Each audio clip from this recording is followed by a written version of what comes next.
जय श्री कृष्णा, राधे राधे। आज इस वीडियो में हम बात करने जा रहे हैं सोमवती अमावस्या व्रत की पौराणिक कथा के विषय में। आइए जानते हैं सोमवती अमावस्या की कथा। एक गरीब ब्राह्मण परिवार था। उस परिवार में पति पत्नी के अलावा एक पुत्री भी थी। वह पुत्री धीरे धीरे बड़ी होने लगी थी। उस पुत्री में समय और बढ़ती उम्र के साथ साथ सभी स्त्रियोचित गुणों का विकास हो रहा था। वह लड़की सुंदर, संस्कारवान और गुणवान थी, किंतु गरीब होने के कारण उसका विवाह नहीं हो पा रहा था। एक दिन उस ब्राह्मण के घर पर एक साधु महाराज पधारे। वो उस कन्या के सेवा भाव से बहुत प्रसन्न हुए। उन्होंने कन्या को लंबी आयु का आशीर्वाद देते हुए साधु ने कहा कि इस कन्या के हथेली में विवाह के योग्य रेखा नहीं है। ये बात सुनकर ब्राह्मण दंपति उदास हो गए और उन दंपति ने साधु महाराज से पूछा कि हे महाराज, हमारी कन्या का विवाह हो जाए, इसका कुछ उपाय बताएं। कन्या ऐसा क्या करे कि उसके हाथ में विवाह के योग बन जाए।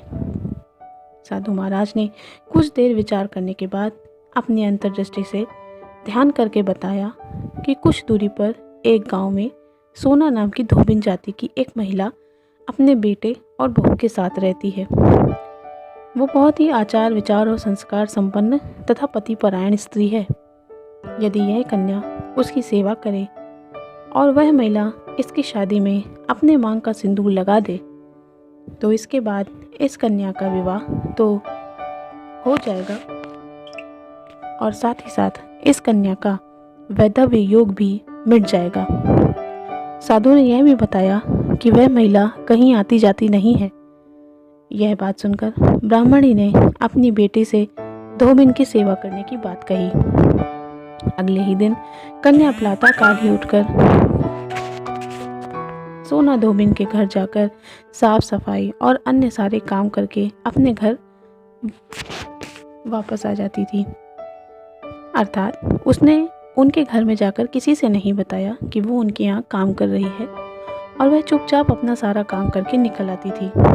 एक दिन सोना धोबिन ने अपनी बहू से पूछा कि तुम तो सुबह ही उठकर सारे काम कर लेती हो और पता भी नहीं चलता।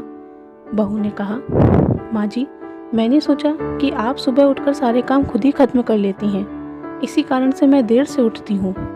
इस पर दोनों सास बहू निगरानी करने लगी कि वो कौन है जो सुबह ही घर का सारा काम करके चला जाता है। कई दिनों के बाद धोबिन ने देखा कि एक कन्या मुंह अंधेरे घर में आती है, सारे काम करने के बाद घर से चली जाती है।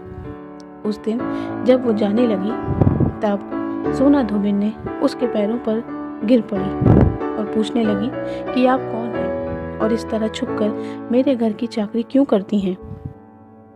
तब कन्या ने साधु द्वारा कही गई सारी कहानी उसको बताई। सोना धोबिन पति परायण थी, उसमें तेज था, वो तैयार हो गई।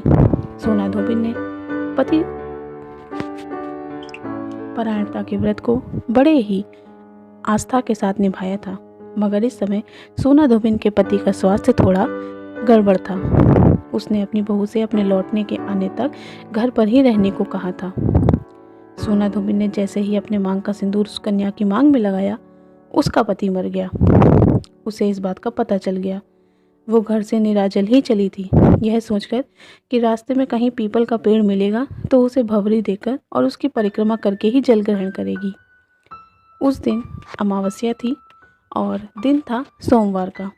ब्राह्मण के घर मिले पुए पकवान की जगह उसने ईंट के टुकड़े से 108 बार भंवरी देकर 108 बार पीपल के पेड़ की परिक्रमा करी और इसके बाद ही सोना ने जल ग्रहण किया। ऐसा करते ही उसके पति के मुर्दा शरीर में जान वापस आ गई। धोबन का पति फिर से जीवित हो उठा। इसलिए सोमवती अमावस्या के दिन से शुरू करके जो व्यक्ति हर अमावस्या के दिन भंवरी देता है उसके सुख और सौभाग्य में वृद्धि होती है। पीपल के पेड़ में सभी देवों का वास होता है। अतः जो व्यक्ति हर अमावस को न कर सके वह सोमवार को पड़ने वाली अमावस्या के दिन 108 वस्तुओं का भंवर देकर सोना धोबिन और गौड़ी गणेश का पूजन करता है और उसे इस पूजन के प्रभाव से अखंड सौभाग्य की प्राप्ति होती है। ऐसी प्रचलित परंपरा है कि पहली सोमवती अमावस्या के दिन धान, पान, हल्दी, सिंदूर और सुपारी की भंवरी दी जाती है। उसके बाद की सोमवती अमावस्या को आप अपने सामर्थ्य के हिसाब से फल, मिठाई, सुहाग सामग्री, खाने की सामग्री इत्यादि किसी भी वस्तु से भंवरी दे सकते हैं और फिर भंवरी पर चढ़ाया गया सामान किसी सुपात्र ब्राह्मण, ननद या भांजे को दिया जा सकता है। मित्रों, ये थी सोमवती अमावस्या व्रत की कथा। आशा है आपको सोमवती अमावस्या की यह कथा अच्छी लगी होगी।